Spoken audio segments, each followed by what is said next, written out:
Once upon a time, in a mystical forest filled with goblins, I, Nibble, and my friend Grub were always looking for ways to make a quick buck. We heard rumors of a giant eagle's nest on top of a mountain, and inside that nest was a precious egg that we could sell for a fortune. We decided to embark on a daring adventure to steal the egg and make a name for ourselves. The climb was treacherous, with steep cliffs and slippery slopes, but we were determined to reach the top. After hours of climbing, we finally reached the nest, where we found the egg nestled safely inside. Grub and I were overjoyed with our prize, and we decided to rest for a while before making the journey back down the mountain. We laid down in a nearby cave and soon drifted off to sleep. But as we slept, the egg began to hatch, and out came a huge, hungry chick with sharp claws and a fierce hunger. The chick let out a loud cry, waking us up. We were startled to see the chick, and we knew that we were in trouble. The chick let out a fierce cry and charged at us with its sharp claws. Grub and I scrambled to our feet, trying to escape the wrath of the giant chick.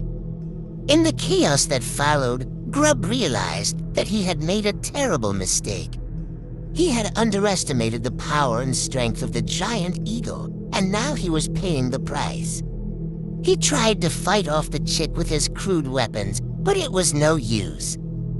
The chick was too powerful, and it quickly overpowered him. Meanwhile, I hid in the cave during the fight. After some time, I emerged outside of the cave to find Grub lying on the ground, badly injured. I knew that I had to leave the mountain immediately, or risk being eaten by the chick.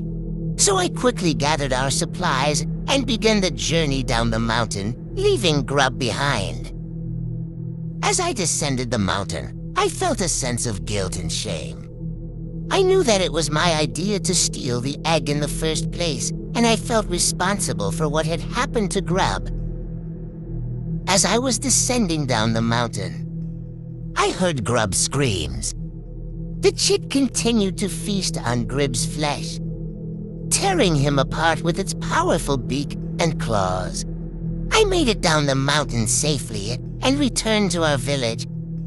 I told the other goblins about our adventure on the mountain and the fate of my friend Grub.